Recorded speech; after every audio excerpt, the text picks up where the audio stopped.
नमस्कार दोस्त, मैं मनीष वर्मा, आप सभी का स्वागत है हमारे चैनल पे। आज की इस क्लास के अंदर बात करने वाले हैं हम कंपैरेटिव पॉलिटिक्स, जो कि दोस्त हम अप्रोचेस के बारे में पढ़ रहे थे। ये हमारा BA political science honours semester 3 में अगर अगर आपके पास ये सिलेबस में बुक है कंपैरेटिव पॉलिटिक्स वाली, तो इसके अंदर हम जो पढ़ने वाले हैं दोस्त, वो हमने फर्स्ट चैप्टर में डिस्कस कर लिया है पहले ही ऑलरेडी। अगर आपने देख लिया है तो मच बेटर, नहीं देखा जरूर देख लेना, चैनल पे वीडियो अपलोड है दोस्त चैनल के ऊपर। Comparative politics, meaning and features of the end scope वगैरह सब हमने कंप्लीट कर लिया है। आज हम बात करेंगे कंपैरेटिव पॉलिटिक्स का जो अप्रोचेस है। दो अप्रोचेस है बेसिकली, एक है ट्रेडिशनल, एक है मॉडर्न। ट्रेडिशनल वाला दोस्त हमने कवर कर लिया है। ट्रेडिशन के अंदर जो भी हमने पढ़ा है ये दोस्त हमने लास्ट क्लास के अंदर देख लिया था। इसका मैं सेकंड पार्ट लेकर आ रहा हूँ ये, जिसके अंदर हमने जो भी हमारे जो तीन अप्रोचेस है वो हमने क्लियर कर लिया है। अप्रोचेस के मीनिंग क्या होता है, इसका इम्पोर्टेंस क्या होता है, बेसिकली हमें पढ़ना क्या क्या है। तो ये हमारे 3 अप्रोचेस हैं जिनको ट्रेडिशनल अप्रोच कहा जाता है, हिस्टोरिकल, लीगल और इंस्टीट्यूशनल। तो आपके सिलेबस के अंदर भी ये तीनों ही हैं। जो इन तीनों में जो सबसे मेन है वो है इंस्टीट्यूशनल वाला, तो आपको इसको अच्छे से करना है, एग्जाम के अंदर इस पर क्वेश्चन पूछा जाता है। तो इन तीनों अप्रोचेस के बाद जो अब हमारा अप्रोच है जो सबसे मेन, वो हम पढ़ेंगे सेकंड वाला, क्योंकि ट्रेडिशनल के अंदर भी 3 पॉइंट्स हैं। अब जो सेकंड अप्रोच है मॉडर्न अप्रोच, उसके अंदर भी 3 पॉइंट्स हैं। अब एक बार हम आते हैं नेक्स्ट, यानी कि मॉडर्न अप्रोचेस के ऊपर। और मॉडर्न अप्रोचेस के ऊपर जो हम पढ़ने वाले हैं दोस्त, वो है हमारे 3 फिर से। अब वो कौन कौन से हैं? व्यवस्था विश्लेषण दृष्टिकोण, system analysis approach. System analysis यानी कि जो ये आपको व्यवस्था दिख रहा है, इसको प्रणाली भी आप बोला जाता है, ठीक है। तो आपके बुक्स या सिलेबस के अंदर व्यवस्था की जगह प्रणाली भी लिखा मिल सकता है, क्योंकि जिस थिंकर ने इस थ्योरी को दिया है उसने प्रणाली की जगह पे व्यवस्था वर्ड यूज किया है, लेकिन इसको तमाम बुकों के अंदर भी प्रणाली वर्ड के नाम से भी जाना जाता है। तो व्यवस्था विश्लेषण कह लो या प्रणाली विश्लेषण दृष्टिकोण कह लो, सबसे पहला दृष्टिकोण है हमारा ये सिस्टम एनालिसिस अप्रोच, इसको इंग्लिश में एक ही नाम से जाना जाता है। सेकंड हमारे पास संरचनात्मक कार्यात्मक दृष्टिकोण, स्ट्रक्चरल फंक्शनल अप्रोच, ये हमारे पास सेकंड होगा, इसको सेकंड वीडियो में देखेंगे हम। नेक्स्ट हमारे पास मार्क्सवादी लेनिनवादी दृष्टिकोण, मार्क्सिस्ट लेनिनिस्ट अप्रोच। तो ये 3 अप्रोच हमारे मॉडर्न अप्रोच है। इनमें जो सबसे इंपॉर्टेंट, इन तीनों में सबसे ज़्यादा इंपॉर्टेंट वो है सबसे फर्स्ट, यानी पहला वाला, क्योंकि डेविड ईस्टन के द्वारा ये दिया गया। एग्जाम के अंदर 100% क्वेश्चन बनता ही बनता है इससे। तो जब ट्रेडिशनल है उसके अंदर इंस्टीट्यूशनल वाला इंपॉर्टेंट है अप्रोच, एंड जो मॉडर्न है इसके अंदर सिस्टम अप्रोच, ये काफ़ी इंपॉर्टेंट है। चलिए दोस्तों, अब हम फर्स्ट अप्रोच को स्टार्ट करते हैं इस क्लास के अंदर। तो बेसिकली जो हम बात करेंगे अभी, देखो वर्ल्ड वॉर सेकेंड के टाइम तक, 1945 तक जो अप्रोच चला आ रहा था वो था ट्रेडिशनल अप्रोच। और ट्रेडिशनल अप्रोचेस के अंदर इसका जो क्षेत्र, जो इसका स्कोप था, वो काफ़ी स्प्रेड नहीं हो पाया था, क्योंकि सिर्फ स्टेट को फोकस करके देखना, गवर्नमेंट की स्टडी करना, बस आगे भी बहुत कुछ होता है। लेकिन ट्रेडिशनल ने क्या कर दिया, इन सबको इग्नोर कर दिया। आगे आने वाले टाइम में 1945 यानी वर्ल्ड वॉर सेकेंड के बाद जब मॉडर्न अप्रोचेस आया, उसके अंदर ही 3 अप्रोचेस निकल कर आए, जिसमें सबसे पहला था व्यवस्था विश्लेषण दृष्टिकोण, सिस्टम एनालिसिस अप्रोच। इसको बिहेवियरिस्ट थिंकर के द्वारा ही लाया गया है। एक चीज़ ध्यान रखना दोस्त, बिहेवियरिस्ट थिंकर वो हैं जो टोटली प्रैक्टिकली बात करते हैं, क्योंकि वर्ल्ड वॉर सेकेंड से पहले ही आइडियलिस्ट काफ़ी थिंकर्स थे, है ना, जो सपनों की बात ज़्यादा, यहाँ पे ये होना चाहिए, ये हो जाना चाहिए, ऐसे थोड़ी ज़्यादा बात करते थे, प्रैक्टिकली कम। लेकिन वर्ल्ड वॉर सेकेंड के बाद क्या हुआ, प्रैक्टिकली बात पे थोड़ा ज़्यादा जोर दिया गया, जिनके कारण से जो थिंकर आए उनको बिहेवियरिस्ट थिंकर या व्यवहारवादी विचारक कहा गया। और उन्हीं व्यवहारवादी विचारकों में जो सबसे महत्वपूर्ण विचारक है उनका नाम है क्या, डेविड ईस्टन। क्या नाम है उनका, डेविड ईस्टन। तो जो हम थ्योरी अब पढ़ने जा रहे हैं, कौन सा है, अरे सिस्टम एनालिसिस अप्रोच। ये जो सिस्टम थ्योरी है, जो सिस्टम अप्रोच जो हम ये पढ़ने जा रहे हैं, अब ये जो फर्स्ट पॉइंट है हमारा, ये इनके द्वारा ही दिया गया, इन महाशय के द्वारा दिया गया। इनका नाम है डेविड ईस्टन। तो डेविड ईस्टन के द्वारा दोस्त जो ये दिया गया है, इन्होंने अपनी बुक लिखी थी। अब ये बुक भी इन्होंने वर्ल्ड वॉर सेकेंड के बाद ही लिखी है, क्योंकि ये थ्योरी भी उसी टाइम आई है। तो जब इन्होंने ये बुक लिखी उसी टाइम ये अप्रोच निकल कर आया है। तो इनकी जो बुक थी वो कौन, इनकी बुक का नाम क्या है, द पॉलिटिकल सिस्टम, 1953 के अंदर आई थी। और भी काफ़ी सारी इन्होंने लेख लिखे, पत्र लिखे, कुछ और बुक्स भी लिखी, जिसमें and a framework for political analysis, a system analysis of political life, 1965 में दोस्त ये दोनों बुक आई है।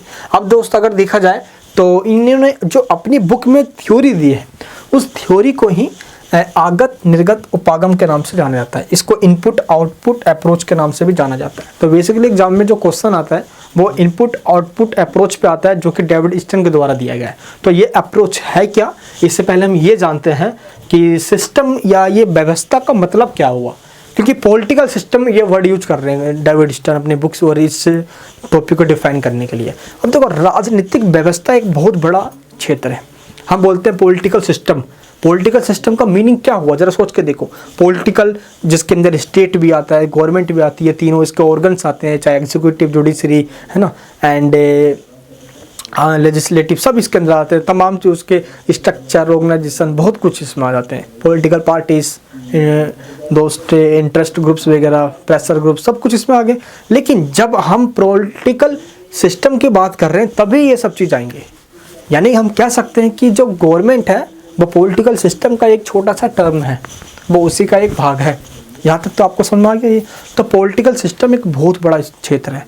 जितनी भी हम पढ़ते हैं एलिमेंट्स, वो सब के सब पॉलिटिकल सिस्टम के अंदर आते हैं। तो इन्होंने पॉलिटिकल सिस्टम वर्ड यूज किया है। तो जो भी चीज़ हम करते हैं, जो करवाते हैं या जो करना होता है, वो पॉलिटिकल सिस्टम के अंदर ही होता है। एग्जाम्पल देता हूँ। अब मान लो दोस्त कोई जनता कानून बनवाना चाहती है, तो जनता उसकी डिमांड करती है। एग्जाम्पल दो आपको, जैसे कि दोस्त फार्म लॉ पास हुआ था, है ना।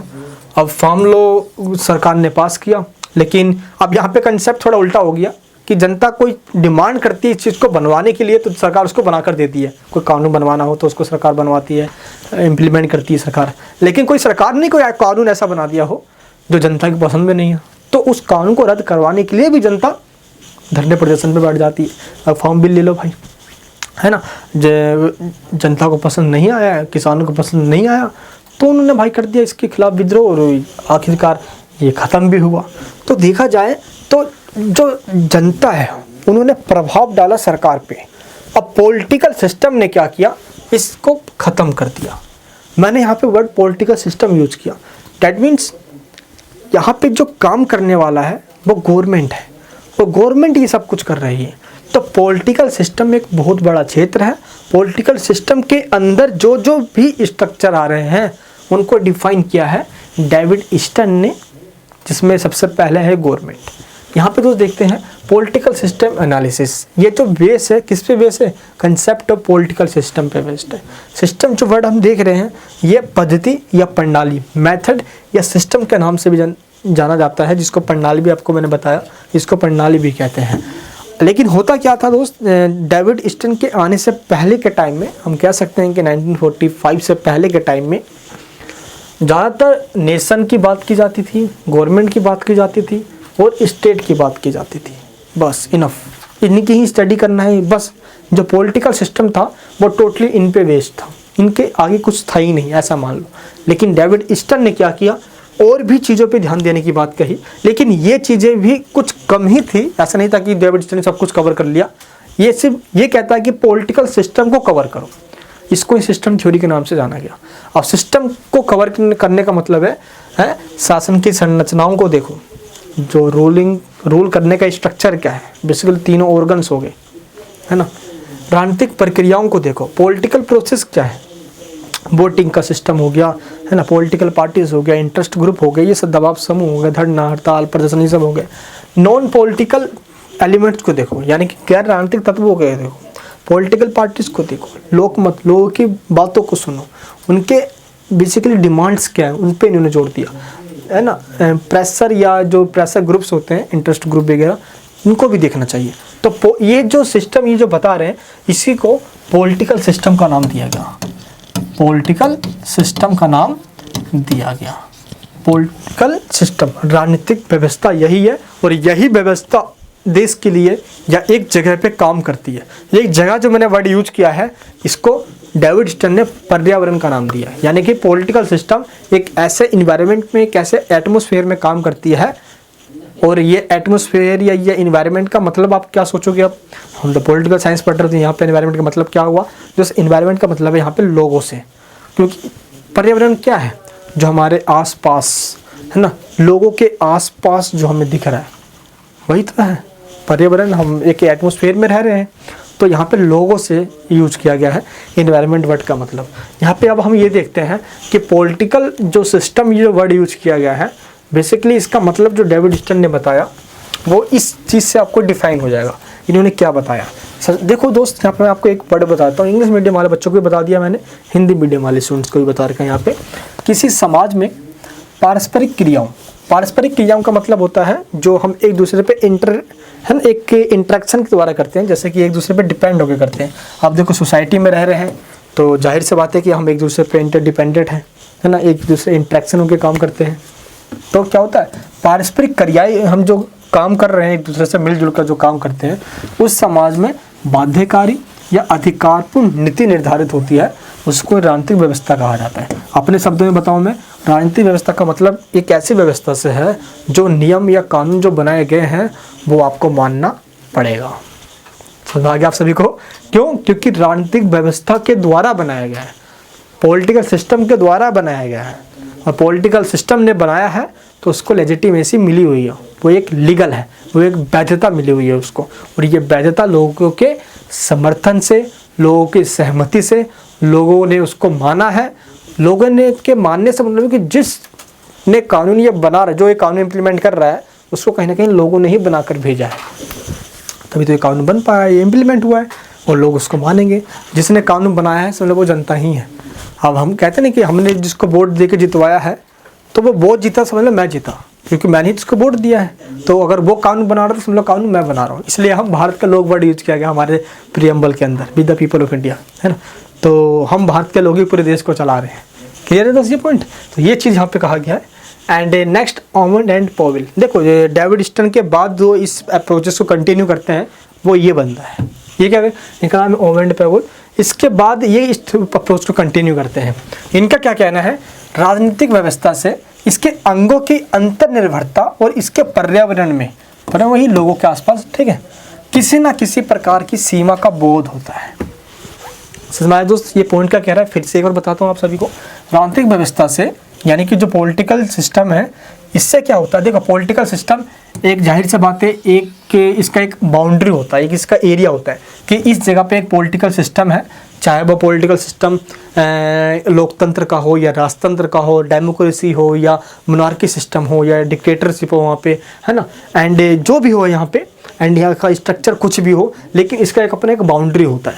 तो ये क्या कह रहे हैं कि पॉलिटिकल सिस्टम यानी राजनीतिक व्यवस्था से इसके अंगों मतलब वही एग्जीक्यूटिव वगैरह हो गए, जुडिशरी हो गया, पार्लियामेंट हो गया, है ना, इन सब पे क्या होता है, अंतर्निर्भरता और इसके पर्यावरण में किसी न किसी प्रकार की सीमा का बोध होता है। ये तीनों आपस में देखो इंटरडिपेंडेंट तो हैं, जाहिर सी बात है, लेकिन अपने ही क्षेत्र में वो सब के सब है, इंडिपेंडेंट भी है, ये भी नहीं छुपा किसी से, वो अपने अपने क्षेत्र स्वतंत्र भी है ना।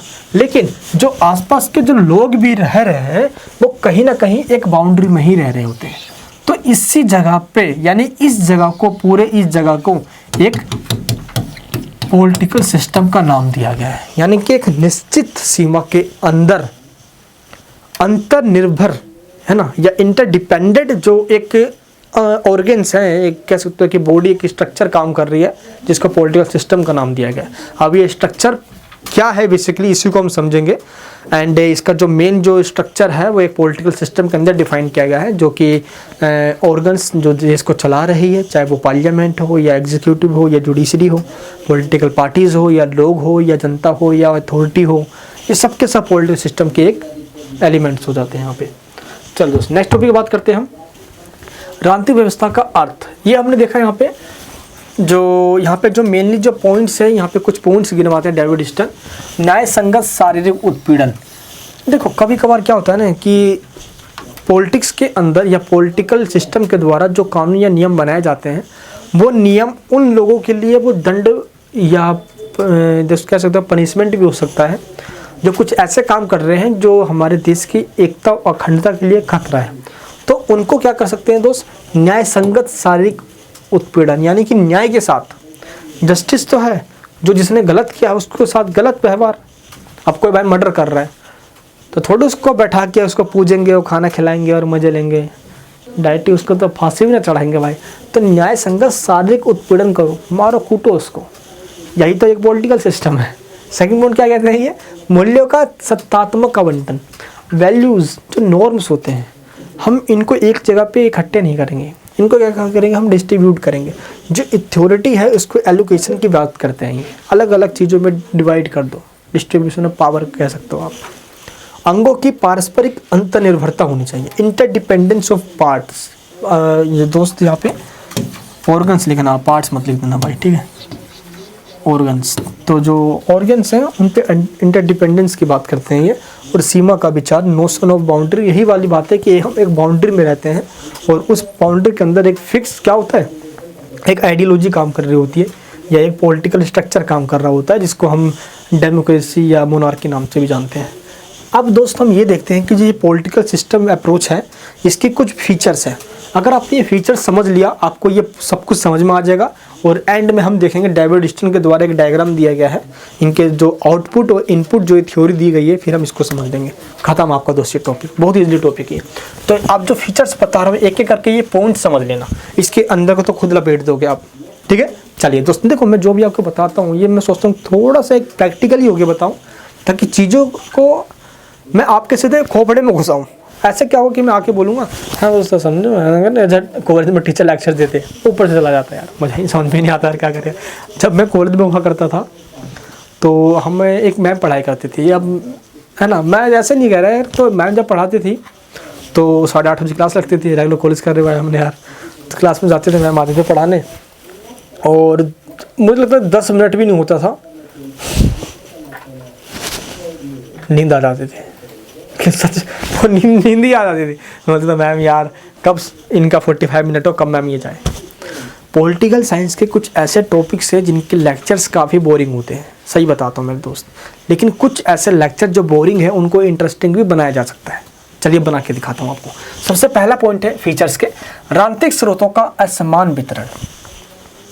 राजनीतिक स्रोतों का असमान वितरण। दोस्तों हुआ क्या है कि जो राजनीतिक स्रोत हैं हमारे सामने जो हमें दिखते हैं, अगर देखा जाए तो पॉलिटिकल जो पावर्स है, कुछ लोगों के पास पावर्स तो बहुत ज़्यादा दे दिया गया है, जैसे जो हैव्स और हैव नॉट है, सुना होगा आपने दोस्त, यानी कि जिनके पास रिसोर्सेज है ना, रोटी कपड़ा मकान धन दौलत पैसा सब कुछ है उनके पास। तो ऐसे लोग कुछ ही लोग हैं ऐसे, लेकिन जिनके पास कुछ भी नहीं है, हैं वो बेचारे गरीबी है, पहनने के लिए कपड़ा नहीं है, है लड़की पटाने के लिए पैसा नहीं है, उनका खर्चा उठाने के लिए जेब में है ये नहीं है, तो टिकेगी कहाँ से, छोड़ के भाग जाएगी भाई, वो तो कैसे टिकेगी भाई, खुद सोच यार। तो राजनीतिक जो स्रोत है, जो पॉलिटिकल पावर है, उसको इस तरीके से डिस्ट्रीब्यूट किया गया है कि कुछ ही लोग अंबानी अंडानी बने बैठे हैं, कुछ बाकी इतने सारे लोग तो गरीब बैठे पड़े हैं। सच में आपको कहानी। चलिए दोस्तों सेकंड पॉइंट पाते हैं, राजनीतिक प्रभाव की खोज। अब क्या होता है ना कि लोग सोचते हैं मैं धरती पे तो आ गया, मेरा जन्म भी हो गया, लेकिन साला कुछ सत्ता ही नहीं है हमारे पास। सत्ता मतलब मेरा पावर से है। अब दुनिया क्या चाहती है भाई कि मैं अपनी कुछ समाज में पहचान बनाऊं, एक पोजीशन क्रिएट करूं, एक सोशल मेरा स्टेटस होना चाहिए, है। एक नाम के तो लाखों इंसान हैं, आपको लोग क्यों पहचानेंगे उस लाखों इंसानों में? आपके काम से। आप इंसान क्या करते हैं, पॉलिटिकल प्रभाव, राजनीतिक प्रभाव की खोज में निकल पड़ते हैं। इस पॉइंट का मतलब है कि कैसे मेरे को कोई ऐसा पहचान मिल जाए, एक मैं फेमस सा हो जाऊं। फेमस का मतलब अब टॉपिक क्या है, यानी कि एक पॉलिटिकल लैंग्वेज के अंदर राजनीतिक शक्तियों की खोज में लोग सत्ता प्राप्ति करने में लगे रहते हैं, और इसके अंदर उनको स्ट्रगल करना होता है, इसलिए इसको स्ट्रगल ऑफ पावर के नाम से भी जाना जाता है। जैसे मान लो कि हमें एमएलए बनना है, हमें एमपी बनना है, मसल पावर मनी पावर सब लगाना पड़ता है उसके अंदर। तो हर एक इंसान चाहता है कि किसी भी तरीके से मेरा एक सोशल स्टेटस हो, है ना, या एक मेरा नाम हो, या मुझे एक पावर मिले, स्टेट पावर, या जो भी मैं इन्फ्लुएंस कर सकूँ अपनी बातों से। आपको एक नॉर्मल इंसान बोल रहा है, एक प्रधानमंत्री बोल रहा है, तो बात में तो वजन रखता है भाई। देखते हो मोदी जब भी आके बोलते हैं तो एक बात फूक के बोलेंगे, है ना, पहले बोल लेंगे, फिर 2-3 सेकंड पर रुकेंगे, फिर बोलेंगे, फिर रुकेंगे। हर नेता वही करता है, अगर समझदार नेता हो तो, है ना। कुछ नेता होता है कि मैंने आलतू फालतू अंडे के बंडे बोलते रहते हैं। चलिए दोस्तों, राजनीतिक प्रभाव का असमान वितरण। अब राजनीतिक प्रभाव की खोज भाई कहाँ से कैसी शक्ति मिले कि हमारा कुछ सोशल स्टेटस बने, ये पॉइंट तो समझ में आ गया हमें। लेकिन नीचे वाला पॉइंट कह रहा है राजनीतिक प्रभाव का असमान वितरण, है, यानी कि uneven distribution of political influence. मैंने आपको दोस्तों बताया इस वाले पॉइंट के अंदर हम जो डिस्कस करते हैं, इसको हम पहले से उठाते हैं। देखो एक टाइम हुआ करता था जब राजा महाराजाओं का टाइम हुआ करता था, जब राजाओं के पास और राजा के जो चेले चमचे हुआ करते थे उनके पास, और जो कुलीन वर्ग जिनको दोस्त एरिस्टोक्रेसी के नाम से जाना जाता है, अभिजात वर्ग, कुलीन वर्ग, पैसे वाले लोग, इनके पास भी काफ़ी पावर हुआ करता था। तो लेकिन ये अगर हम इनकी काउंटिंग करें तो ये संख्या में इतने ही थे और जनता बहुत ज़्यादा हुआ करती थी। तो हुआ क्या दोस्त, पॉलिटिकल जो इन्फ्लुएंस है ये स्टार्टिंग से ही कुछ ही लोगों के पास है। अब इंडिया के अंदर दोस्त मैं बताऊं तो टोटल भारत के अंदर 3200 लोग ऐसे हैं जो काफ़ी अमीर हैं, बहुत अमीर है, और ये 3200 लोग मिलके ही पूरे देश को चला रहे हैं। ये 3200 लोग, अंबानी अंडानी जैसे, अब हम तो अंबानी अंडानी के ही नाम जानते हैं ज़्यादातर लोग, है ना, लेकिन टोटल दोस्त 3200 लोग हैं, अरब खरबपति हैं वो, सोच रहे वो। तो ऐसे ही अमीर लोग काफ़ी हैं भारत के अंदर, जिनकी संख्या कुछ ही है। और इसी वजह से क्या हो रहा है दोस्त कि कुछ लोगों के पास कुछ भी नहीं है ना। तो ये जो इन्फ्लुएंस का ये जो यार कैसे ये जो पॉलिटिकल इन्फ्लुएंस का जो पावर है डिस्ट्रीब्यूट इस तरीके से हुआ पड़ा है कि इसमें ही भेदभाव सा दिखता है ना। कुछ लोग भाई इसे चाहेंगे तो उनको बड़ा घंटों भर लाइन लगाना पड़ेगा, और कुछ लोग चल भाई हट जा, साइड हट जा, चल भाई काम कर दे मेरा, है, इसको ही पॉलिटिकल पावर कहा जाता है ना यार, जहाँ पर लाइन लगाना पड़ जाए चलिए। लेकिन भाई मानना पड़ेगा मोदी जी भी तो प्रधानमंत्री है, उनकी माता जी भी तो लाइन में लगी है, और नोटबंदी देखो, नोटबंदी में कैसे लाइन में लगी थी वो, तो है ना, एक होता है एक दृढ़ इच्छा है, इच्छा शक्ति, ऐसे नेता बहुत कम मिलते हैं। हाँ, संघर्षपूर्ण उद्देश्यों का हल। अब क्या होता है पॉलिटिकल सिस्टम के अंदर हमेशा से जो संघर्ष विद्यमान है, मतलब जो अभी इस टाइम एग्जिस्टिंग में है, जो भी संघर्ष चल रहे हैं, चाहे वो किसी भी चीज़ को लेकर हो, लेकिन डेविड स्टर्न की कमी एक यही है, ये पॉलिटिकल सिस्टम से बाहर गया ही नहीं है, ये सिर्फ पॉलिटिकल सिस्टम की बात करता है। तो पॉलिटिकल के अंदर या पॉलिटिक्स के अंदर जो भी संघर्ष चल रहे हैं, चाहे वो जाति को लेकर हो या दो स्टेट के बीच में हो, जो भी चल रहा हो, यह उसको संघर्ष के बिना ही शांत करने की बात करता है, स्ट्रगल के बिना। इंग्लिश मीडियम वाले बच्चों को मैंने पॉइंट्स दे दिया, हिंदी मीडियम वाले बच्चों को मैंने पॉइंट्स दे दिया। अगर ये पॉइंट्स याद कर डाला, समझ डाला तो लाइफ झिंगा लाला। चलिए नेक्स्ट पॉइंट हमारे पास क्या, औचित्य पूर्णता की प्राप्ति। औचित्य पूर्णता की प्राप्ति का मतलब दोस्तों क्या है, यही है कि जो भी हम कोई काम कर रहे होते हैं, या मान लो कि कोई कानून इम्प्लीमेंट हुआ है, अब कोई भी सरकार या कोई भी पॉलिटिकल सिस्टम, यहाँ पे ना डेविड स्टर्न ने सरकार वर्ड यूज ही नहीं किया है, इसलिए जब भी मैं पॉलिटिकल सिस्टम वर्ड यूज कर रहा हूँ तो समझ लो मैं सरकार के बारे में ही बात कर रहा हूँ, ठीक है। तो मान लो कि पॉलिटिकल सिस्टम कोई कानून इम्प्लीमेंट करती है, और इम्प्लीमेंट करने के बाद कोई भी नियम बनाती है, कोई रूल रेगुलेशन बनाती है, तो उसको लोग फॉलो क्यों करते हैं। अब मोदी जी ने आए 8 बजे, नमस्कार दोस्तों समय मांगने आया हूँ, है, और आज रात को 12 बजे से नोट बंद हो जाएंगे। हाहाकार मच गया था, लोग लाइन में लगे थे। क्यों लगे लाइन में, है, नहीं लगते लाइन में, है, क्यों, क्योंकि उसको औचित्य पूर्णता प्राप्त थी। जो भी कानून, जो भी पॉलिसी इम्प्लीमेंट किया जाता है बाय द पॉलिटिकल सिस्टम, उसको औचित्य मिली हुई होती है ना, उसको लेजिटिमेसी मिली हुई होती है, इसलिए जनता उसको मानती है, ठीक है। विचारधारा का विकास, द डेवलपमेंट ऑफ आइडियोलॉजी। देखो अब जो भी स्टेट हो, अब या कोई पॉलिटिकल पार्टी हो, कुछ ही नहीं दोस्तों, सभी की एक आइडियोलॉजी होती है, एक विचारधारा होती है, जिसके बेस पे उसका जन्म होता है।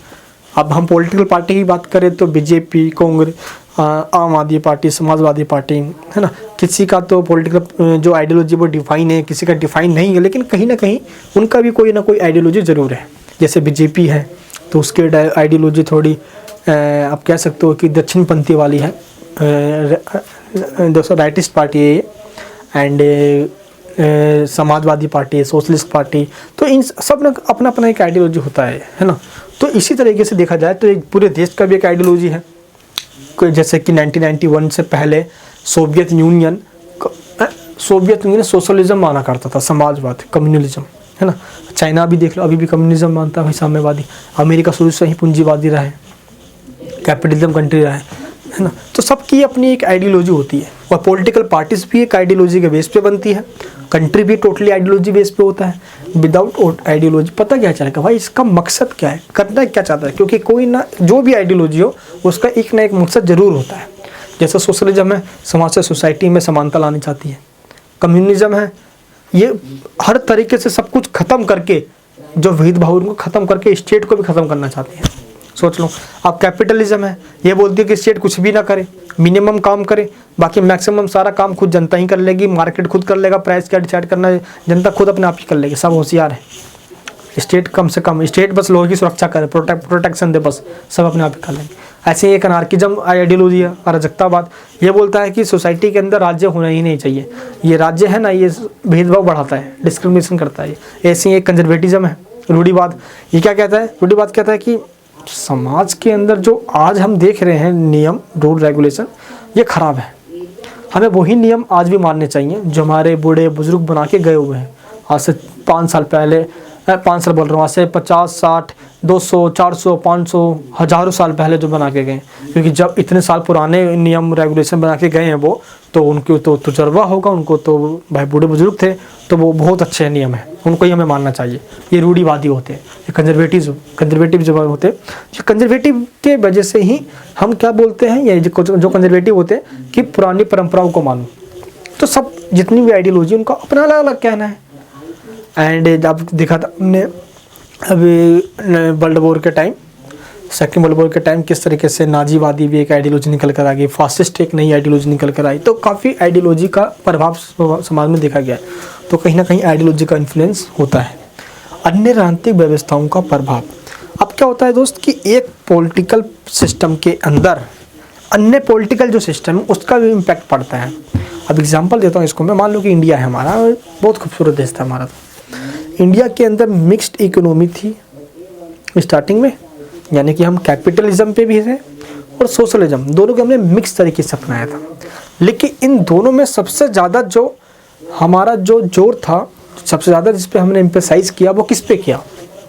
बच्चा जानता है किस पे किया? जाहिर सी बात है सोशलिज्म पे किया। हमारा जो ज़्यादा जोर समाजवाद पे था एज कम्पेयर टू कैपिटलिज्म। सारी जोर हमने, क्योंकि भारत के जो पहले प्रधानमंत्री थे वो जवाहरलाल नेहरू थे, वो रसिया की विचारधारा सोशलिज्म से काफ़ी प्रभावित थे, हैं? वो रसिया भी गए थे, वो लेनिन से मिलने भी गए थे, सोचो जरा एक बार। तो ऐसा है ना कि जो एक विचारधारा होती है वो उसका इन्फ्लुएंस जो इंटरनेशनल लेवल पे है उसका एक नेशन पे जरूर पड़ता है, तो इसका प्रभाव भी पड़ता है। क्योंकि एक देश यार देखो अंतर्राष्ट्रीय लेवल पे सबके सब जुड़े हुए हैं, ऐसा तो है नहीं कि इंटरकनेक्शन हमारा ही नहीं भाई, कनेक्शन तो ही है। चलिए अब हम बात करते हैं जो व्यवस्था विश्लेषण जो सिद्धांत है, जो अप्रोच दिया गया है ये डेविड ईस्टन के द्वारा और आमंड पेवल के द्वारा, हम इनकी बात करेंगे। जो सबसे मेन है वो डेविड ईस्टन का है इनपुट आउटपुट अप्रोच, काफ़ी इंपॉर्टेंट है। तो ये जो हमने देखा था अभी, जो बुक्स के मैंने आपको नाम बताया था, ये जैसे कि 1953 के अंदर आए थे, and the political system, a framework for political analysis, a system analysis of political life. ठीक है दोस्तों, इनकी हम बात करेंगे। आगत निर्गत इनपुट आउटपुट डेविड ईस्टन के द्वारा दिया गया थ्योरी है ये। अब देखो पहली बार ऐसा हुआ, यानी कह सकते हैं हम कि एंशिएंट टाइम से लेकर, ग्रीक के टाइम से लेकर जितने भी थिंकर्स रहे, चाहे वेस्टर्न या इंडियन ले लो आप, ठीक है, एंड कार्ल मार्क्स के टाइम तक किसी ने भी ऐसे वर्ड्स यूज़ नहीं किए हैं दोस्त पॉलिटिकल थ्योरी के अंदर या इंटरनेशनलिज्म के अंदर या कंपैरेटिव पॉलिटिक्स के अंदर। ये जो वर्ड दिख रहा है आपको, आगत निर्गत है, इनपुट और आउटपुट, कहीं ना कहीं ये इकोनॉमिक टर्म का वर्ड जा रहा है ना, लेकिन इसका इकोनॉमिक से कुछ लेना देना नहीं है मेरे दोस्त। बस इन्होंने समझाने के लिए ये वर्ड लिया हुआ है डेविड ईस्टन ने कि इनपुट और आउटपुट। इन मतलब इन, आने दो, आगत कहते हैं इसको हिंदी में। आउटपुट, आउट बाहर क्या आया, जो परिणाम निकल कर आया उसको आउटपुट कहते हैं, निर्गत कहते हैं उसको, जो निचोड़ निकला। नी मतलब निचोड़, आ मतलब आने दो, कुंडी मत खटखटाओ, सीधे अंदर आओ। ठीक आ गया समझ में आपको, है ना। और निचोड़, नी मतलब निर्गत, इसका निचोड़ आउटकम क्या निकला, सुना गया सभी को। इन मतलब आया, आगत, आगत, ठीक है, और आउट मतलब बाहर, बाहर क्या निकला, यानी कि जो आया उसके आने के बाद आउटकम उसका क्या निकला। अब कुंडी मत खटखटाओ और सीधे अंदर आओ, और अंदर आने के बाद, अंदर तो वो आ गया तो वो इनपुट है, और अंदर आया या वो आई, आने के बाद जो गेम खेला गया उस गेम के बाद क्या आउटकम निकला वो हमारा आउटपुट हो गया, वो हमारा निर्गत हो गया। आया समझ में? अरे बड़े तेज है भाई। हम बात करेंगे किसका है दोस्त, 3 कंपोनेंट्स का। ये जो 3 कंपोनेंट्स दिए हैं डेविड ईस्टन ने वो कौन कौन से दिए हैं, यानी कि जो इनपुट आउटपुट जो अप्रोच है इसको समझाने के लिए इन्होंने 3 कंपोनेंट्स दिए हैं। सबसे पहला है निवेश का। निवेश को इंग्लिश में ही इनपुट का उन्होंने नाम दिया है ना। ऐसे तो निवेश को इन्वेस्टमेंट कहा जाता है, वो तो इकोनॉमिक वाला टर्म आ जाएगा। मैंने बोला था ना ये इकोनॉमिक्स का टर्म नहीं है, बट यहाँ पे जो ये समझाने के लिए कह रहे हैं इनपुट यानी कि निवेश, है ना, जो आया निवेश हुआ। अब निवेश आने के बाद, है ना, जो मांगे निवेश मतलब तो मांगे तो है भाई, तो जो मांगे आए उनका हम कन्वर्जन करेंगे, है ना। तो ये हो गया स्टेज, कन्वर्जन वाला स्टेज, सेकंड वाला स्टेज। कन्वर्जन के बाद जो आउटकम निकल कर आया, जो डिसीजन लिया गया, वो है हमारा आउटकम। और इसी पे यानी जो पॉलिसी वगैरह बनी है उसी को पे क्या फीडबैक मिला, क्या फीडबैक नहीं मिला, इसकी बात। अब इन तीनों को दोस्त मैं आपको डिफाइन करूंगा, अगर आपको समझ में नहीं भी आया है तो अब आपके पूरे खोपड़े में घुसा दूंगा इस टॉपिक को। चलिए, सबसे पहला पॉइंट कौन सा है? निवेश का। इस निवेश का मतलब क्या होता है? निवेश का मतलब क्या होता है जी? निवेश का मतलब अभी आपको एग्जांपल देके बताता हूँ मैं। सोसाइटी के अंदर बहुत सारे पॉलिटिकल पार्टीज़ हैं, जनता भी है, interest group, pressure group, NGOs बहुत सारे हैं। अब उनके द्वारा जो भी डिमांड की जा रही है, जो मांग रखी जा रही है कि हम ये चाहते हैं, ये करवाना चाहते हैं, हमारी ये मांगे हैं, हमारी मांगे पूरी करो, हम ये चाहते हैं, तो जो ये मांग की जा रही है इससे क्या होता है कि प्रभाव पड़ता है। क्या होता है? इससे प्रभाव पड़ रहा है सामने वाले पे, यानी जो उसको लागू करने वाला है उस पर प्रभाव पड़ रहा है। मान लो जनता कर रही है आंदोलन या प्रदर्शन, तो इसका प्रभाव सरकार पे पड़ रहा है, पड़ता है ना ऐसे। तो जो ये प्रभाव है, जो इसका इम्पैक्ट है, वो पॉलिटिकल सिस्टम पे पड़ रहा है। क्योंकि मैंने क्या कहा था, जब भी पॉलिटिकल सिस्टम वर्ड यूज करूंगा समझ जाना मैं सरकार की बात करूंगा। तो इसका प्रभाव राजनीतिक व्यवस्था पे पड़ रहा है। तो ये जो निवेश है ये जो यहाँ पे दोस्त मैं आपको बता रहा हूँ, निवेश यानी कि जो इनपुट है, ये इनपुट का बेसिकली मतलब क्या हुआ? इसका मतलब ये हुआ कि सभी दबाव समूह, प्रभावों, मांगों, आंदोलनों, जो जनता आंदोलन करती है, मांग करती है किससे? पॉलिटिकल सिस्टम से, उसको ही निवेश कहा गया है, उसको निवेश कहा गया है। तो इनपुट या निवेश का मतलब क्या हुआ? जो लोगों के द्वारा मांगे दी जा रही है, यानी कि जो लोग मांग कर रहे हैं। अब इस मांग को भी यानी कि इनपुट को भी दो पार्ट्स में डिवाइड कर दिया गया। पहले को कहा गया डिमांड, यानी कि जनता की जो डिमांड है। दूसरे को कहा गया समर्थन, यानी कि उस डिमांड को कितना समर्थन मिला है। ठीक है दोस्त, चलिए। तो पहला तो हमें समझ में आ गया मांग, जो प्रदर्शन, जो आंदोलन किए जा रहे हैं। एंड इसके बाद ये जो मांग, ये जो प्रदर्शन किए जा रहे हैं दोस्त, ये टोटली जन कल्याण के लिए ही होते हैं। आप कोई भी मान लो मांग कर रहा है कि भाई पर्यावरण का प्रदूषण काफ़ी ज़्यादा हो रहा है, उसको संतुलन करना चाहिए हमें, है ना, एंड हमें प्रदूषण नहीं फैलाना चाहिए, तो इसलिए जन कल्याण के लिए स्पेशली है कि या महिला सुरक्षा के लिए हो, या वुमेन एम्पावर, या एजुकेशन के लिए। तो बहुत सारे ऐसे मुद्दे हैं, टोटली जन कल्याण के ही मुद्दे इसके अंदर कवर किए जाते हैं, जो सार्वजनिक, जो पब्लिक इशूज़ के मुद्दे होते हैं, है ना। इससे क्या होता है कि एक टोटली पॉलिटिकल रूप से कम्युनिकेशन होता है लोगों और गवर्नमेंट के बीच में, और ये मुद्दे सरकार तक पहुँचते भी हैं। तो ये तो हो गया हमारी डिमांड, है ना। एंड दूसरा क्या है हमारा समर्थन, यानी कि सपोर्ट। अब इससे क्या होता है कि लोग जो हैं वो क्या करते हैं? इसका सपोर्ट करते हैं। और वो सपोर्ट कैसे करते हैं? सरकार जो कानून या नियम बनाती है उनको स्वीकार करके, उन नॉर्म्स या जो वैल्यूज़ हैं उनको एक्सेप्ट करके, उनको फॉलो करके, है ना, मूल्यों को स्वीकार करके। इससे क्या होता है दोस्त कि समाज के अंदर जितने भी लोग हैं उनको तो फॉलो करते ही करते हैं, सामाजिक प्रतिष्ठा भी बढ़ती है, बैलेंस भी बन के रहता है। अब इससे क्या हुआ दोस्त कि निवेश में मांग आई, तो जो मांग आई समय, अब वो मांग जो सरकार के पास तो आ गई है, अब उस मांग को क्या करना है? अब एक मांग को एक रियलिटी में उसका रूप देना है। तो अब जो स्टेज आएगा वो स्टेज आएगा मांगों का रूपांतरण स्तर, यानी कि the conversion stage of demands. अब क्या करें दोस्त? मांगों का एक सामूहिकरण किया जाएगा, यानी जो मांग किया जा रहा था अब तक, वो उन सबको मांगों को देखा जाएगा कि ग्रुपिंग का जो डिमांड्स है, जितने भी ग्रुप्स हैं उनकी डिमांड कॉमन क्या है। अब जितना ज़्यादा उस पर जन समर्थन मिला हुआ है उसी हिसाब से क्या होगा? गवर्नमेंट डिसीजन लेगी, और जो डिसीजन लिया जाएगा उसको कहा जाता है निर्गत, यानी कि आउटपुट। समझ में आया दोस्त आपको? उसको क्या कहा जाता है? आउटपुट, यानी कि जो डिसीजन लिया गया है उसको ही कहा जाता है आउटपुट। अब दोस्त मैं आपको इसको एक डायग्राम के तहत समझाता हूँ ताकि आपको ये टॉपिक समझ में आ जाए। ये देखिए, सबसे पहले है पॉलिटिकल सिस्टम। जो इंग्लिश मीडियम वाले स्टूडेंट्स हैं उनको भी एक चार्ट दे दूँगा, ये चार्ट देख लेना भाई एक बार, इजीली आपको समझ में आ जाएगा ये। फिर भी आपको मैं पहले एक बार समझा देता हूँ कि मेजोरिटी मेरे पास हिंदी मीडियम वाले स्टूडेंट्स की है, आप अच्छे से समझना। सबसे पहले है पॉलिटिकल सिस्टम, ठीक है। अब मैंने आपको बताया था कि पॉलिटिकल सिस्टम मीन्स आप गवर्नमेंट से या ऑर्गन से समझ लेना। अब क्या है कि अभी आपको बताया कि जनता क्या करती है? मांगे रखती है अपनी, इस मांग को ही क्या कहा गया है, निवेश कहा गया है, जिसको इंग्लिश में इनपुट का नाम दिया गया है। किसका नाम, इनपुट का नाम दिया गया है। अब जनता जो मांग रख रही है, जो मांग कर रही है, प्रदर्शन हड़ताल आंदोलन जो कर रही है, अब उसका क्या होगा दोस्त, उसका क्या होगा, सरकार लेगी डिसीजन, नीतियाँ बनाएगी, फिर है जो पॉलिसी मेकिंग बनेगा, यहाँ पे डिसीजन जो लिया जाएगा, जो पॉलिसीज बनेगी, उसे क्या कहा गया है, निर्गत कहा गया है। निर्गत मतलब जो आउटकम निकल कर आया गया है। अब ये आउटकम जब निकल कर आया, और जाहिर सी बात है दोस्तों इसको समर्थन तो मिला ही मिला है भाई। लेकिन डेविड डिस्टन ने ये कहा कि ठीक है भाई, मांगे भी आई, कानून भी बन गया, निवेश भी हुआ, निर्गत कानून भी बना, है ना, समर्थन भी मिला, लेकिन ज़रूरी नहीं है कि सब कुछ बन गया तो उसके बाद सब कुछ ठीक ही हो जाए। प्रॉब्लम्स जो है वो कभी ख़त्म नहीं हो सकती, इसलिए समय समय पर लोगों की राय भी लेना ज़रूरी है। इसलिए यहाँ पे अब नया इसने एक सिद्धांत दे दिया बीच में ही, इसने बोला कि फीडबैक भी लेना ज़रूरी है, फीडबैक भी लेना जरूरी, जिसको प्रतिसंबन कहा जाता है हिंदी में, प्रतिसंबरण, ठीक है।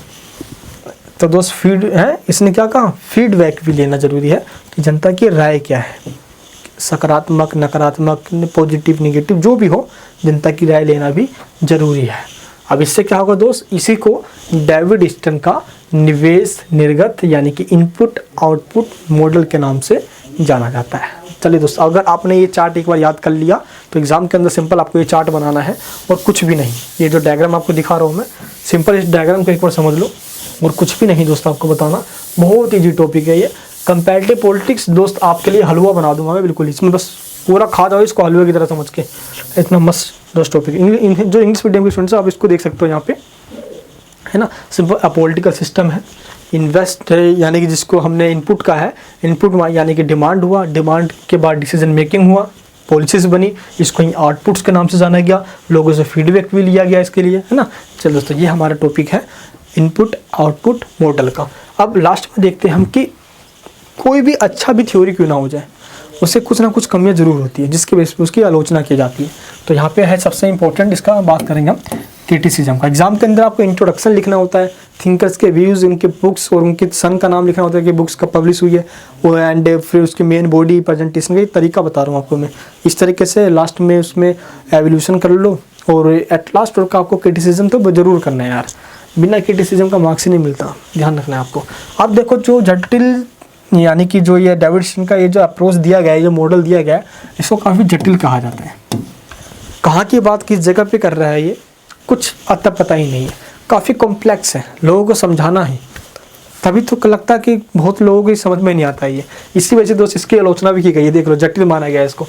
इसने काफ़ी चीज़ों की आलोचना कर दी है, यानी कि आलोचना की गई है इसकी, इस थ्योरी की, इसलिए क्योंकि इसने कई चीज़ों की उपेक्षा इग्नोर कर दिया है। कैसे, देखो अगर हम बात करें यानी कि जो एक हमारे समाज के आप कह सकते हो कि इस पूरे धरती पर आने के 4 ही तत्व हैं, 4 एलिमेंट्स हैं, एक सोशल, पॉलिटिकल, कल्चर और इकोनॉमिकल।